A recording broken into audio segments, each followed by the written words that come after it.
నా ఆత్మగౌరవం, నా భారత రాజ్యాంగం. భారత రాజ్యాంగం ఆర్టికల్ 31 ఆస్తిని నిర్బంధంగా ఆర్జించుట. ఈ ఆర్టికల్‌ని 44వ రాజ్యాంగ సవరణ చట్టం 1978 ద్వారా తొలగించడం జరిగింది. ఆర్టికల్ 31 ఎస్టేటు మొదలగు వాటి ఆర్జన కొరకై శాసనములకు కల్పించిన మినహాయింపు. ఆర్టికల్ 31 క్లాజ్ 1 ఆర్టికల్ 13లో ఏమున్నప్పటికీ ప్రభుత్వం ఏదైనా ఎస్టేటు లేదా అందులోని హక్కులను స్వాధీనం చేసుకోవడానికి లేదా రద్దు చేయడానికి చట్టాలు చేయవచ్చు.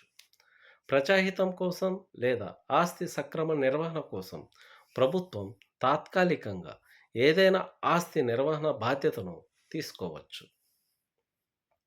ప్రజల మేలు కోసం లేదా ఏదైనా కార్పొరేషన్ల సక్రమ నిర్వహణ కోసం లేదా 2 లేదా అంతకన్నా ఎక్కువ కంపెనీలను విలీనం కోసం ప్రభుత్వం చట్టం చేయవచ్చు.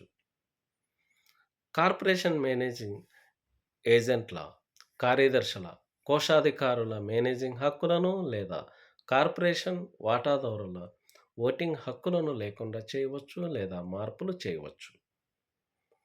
భూగర్భ ఖనిజాల అన్వేషణ ఒప్పందాన్ని లేదా స్వాధీన ఒప్పందాన్ని లేదా కౌలు ఒప్పందాన్ని ప్రభుత్వం రద్దు చేయవచ్చు లేదా మార్చవచ్చు. రాష్ట్రపతిచే పరిశీలించబడి అతని అనుమతిని పొందితే తప్ప రాష్ట్ర శాసనసభ చేసిన శాసనాన్ని ఆర్టికల్ 31 మినహాయించదు. చట్టపరమైన సీలింగ్ పరిమితిలో ఉండి స్వయంగా సేద్యం చేసుకునే వ్యక్తి భూమిని ప్రభుత్వం స్వాధీనం చేసుకున్నప్పుడు అతనికి మార్కెట్ విలువను బట్టి నష్టపరిహారాన్ని చెల్లించాలి అని ఆర్టికల్ 31 ఉంది.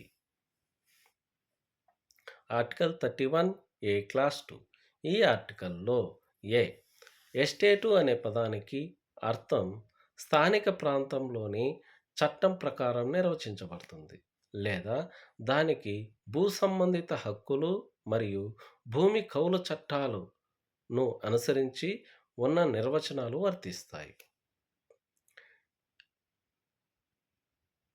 ఎస్టేటులో వచ్చే అంశాలు 1 జాగీరు, ఎనాం లేదా మూఫీ లేదా అదే తరహా గ్రాంట్లు. ఇవి ప్రభుత్వం నుంచి వ్యక్తులకు ఇచ్చిన ప్రత్యేకమైన భూమి హక్కులు.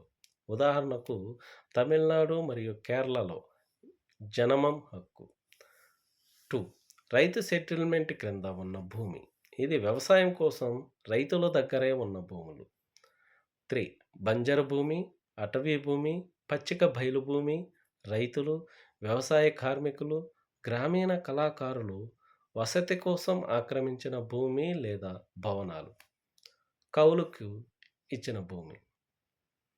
బి ఎస్టేటు సంబంధించి హక్కులు అను పదంలో proprietor, sub proprietor, tenure holder లేక ఇతర మధ్యస్థునికున్న హక్కులు, భూమి శిస్తు హక్కులు లేదా ప్రత్యేకమైన సదుపాయాలు చేరి ఉంటాయి.